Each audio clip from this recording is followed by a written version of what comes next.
del condenado, porque en realidad es una pena similar a la pena de la privación de la libertad hasta la muerte natural. Y bueno, en ese sentido, a ver, Corte Interamericana lo hubiera pensado antes de violar a las mujeres si va a morir en la cárcel o no.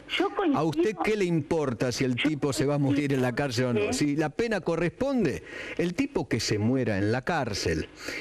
Porque lo cruel y inhumano... A ver, usted no lo escribió. Sus compañeros de Cámara tampoco lo escribieron, cruel e inhumano. Cruel e inhumano es lo que dice el defensor del Ministerio Público Fiscal. ¿Y ustedes lo aceptaron? No. Nosotros... ¿Cómo que no? Yo no digo que es cruel e inhumano.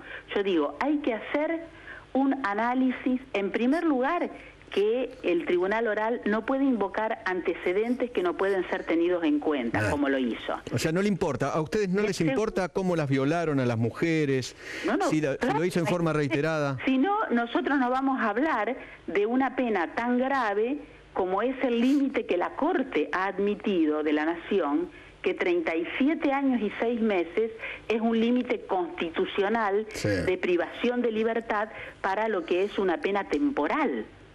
¿Estamos? Entonces, dentro de la pena temporal, la Corte ya se ha expedido con un número muy alto, ¿no es cierto?, en el cual decimos, hasta este límite, la Corte dice, es constitucional.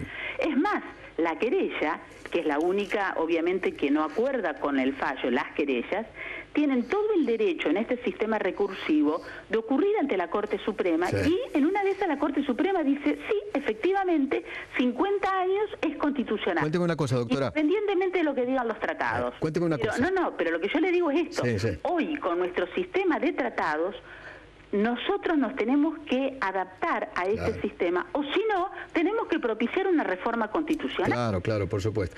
Cuénteme una cosa, doctora. ¿Usted le vio la cara a las señoras violadas? ¿Las escuchó? No, yo no las escuché porque nosotros, en nuestro sistema, nos llega a nosotros, yo no las escuché. O sea, usted solamente lee expedientes. Usted es una lectora de expedientes, usted le llega el expediente, lee expedientes. Nunca en un caso de violación, usted como mujer, ni siquiera para tomar este tipo de decisiones, dice, bueno, a ver, yo por lo menos le quiero escuchar la voz a la mujer violada. ¿Nunca lo hizo? Mire, yo durante 40 años de ejercicio de la profesión me he caracterizado justamente por mis derechos, por defender los derechos de género de mis congéneres. Es más, mi segundo doctorado, mi segundo título de doctora, es sobre autodeterminación de las mujeres. Soy una de las juezas que de manera permanente estoy introduciendo la problemática de género en todos los expedientes donde ese derecho está controvertido. O sea, lo conozco porque he tenido clientas que han sido violadas, lo conozco por haber asesorado a colectivos de mujeres, es un tema que conozco muchísimo.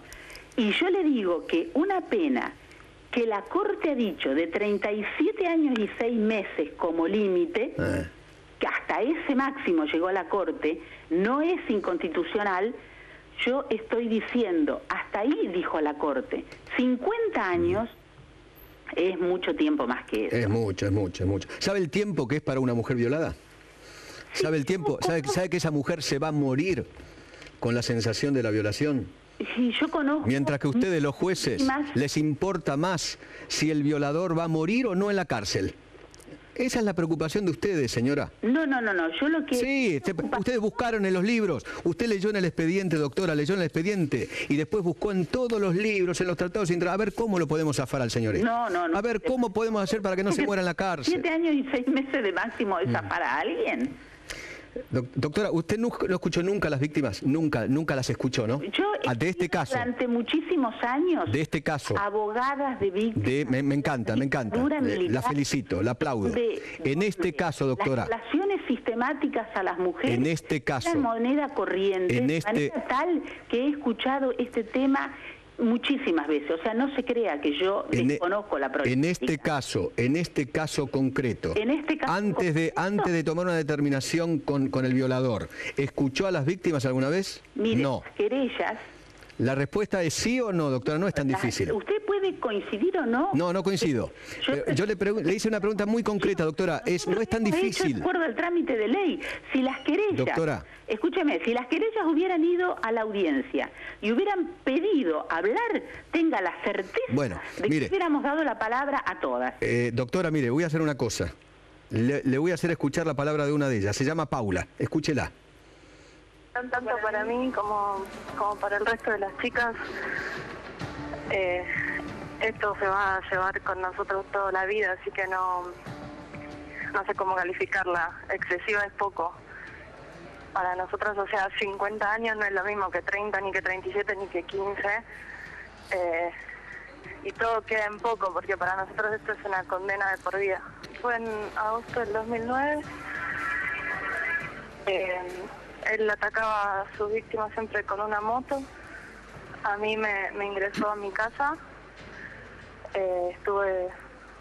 Estuve privada de la libertad durante más de una hora. Me robó muchas de mis pertenencias, dinero, y bueno, me violó. Me denigró como persona, me amenazó de muerte, me cortó con cuchillos, me golpeó. Es algo que no le deseo vivir a nadie porque... Porque te arruinó la vida. Sí, tal cual, me arruinó la vida.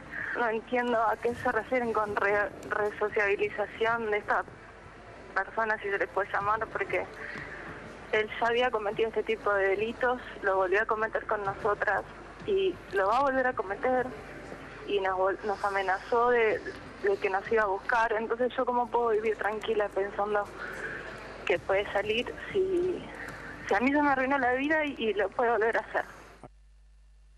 Y doctora, mire lo que se perdió. No. Los derechos humanos y constitucionales de estas mujeres, ¿dónde están? No, yo lo que le digo, este delito es aberrante y por eso nosotros hemos establecido, conforme lo dice la Corte, cuál es el límite de lo que se puede aplicar de una pena de tipo temporal.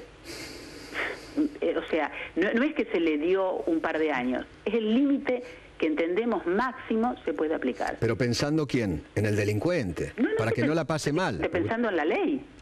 Sí, claro. Yo no puedo resolver pensando en la cara de los delincuentes, tengo que resolver pensando en la ley y pongo en mi voto. No le pido que sea Lombrosiano, ¿eh? No, y pido en mi voto. No me interesa la cara, me interesa que escuchen a las víctimas. Digo reiteradamente el tema del derecho de las víctimas en mi voto, ¿eh? Está bien. Lo cruel e inhumano entonces es falso, no está escrito. Que yo haya escrito eso. Yo dije pena razonable y lo cruel e inhumano en mi voto está entre comillas de lo que dice el defensor y el Ministerio Público Fiscal, que representa los intereses de toda la sociedad, que piden que declaremos inconstitucional el artículo 55 del Código Penal, que establece un máximo de la pena de 50 años. Está bien. Piden que le apliquemos 30, que es el máximo de la pena, conforme al artículo 77 del Tratado de Roma. Está muy bien. Doctora, le agradezco infinitamente haberme atendido. Fue muy amable, discúlpeme por ahí la vehemencia que le pongo a la charla. No, es que estos son temas muy difíciles y que siempre, yo lo repito, atrás de un expediente está la persona, está la víctima. El tema es que ustedes solamente leen el expediente, ese es el tema, doctora. No se crea que es tan sencillo. Nosotros, todas las personas que van a la audiencia y que piden usar la palabra, yo se las concedo a todo el mundo. A todo el mundo le permito hablar. Y yo lo único que estoy haciendo es explicar un fallo conforme a derecho, porque es mi obligación, la verdad, como juez de la nación, que la gente sepa por qué razón uno debe adaptar la norma al caso concreto y en el caso concreto resolverlo. Gracias, doctora. Le mando un beso. Que tenga usted buenas noches. Gracias. Hasta luego. Señores,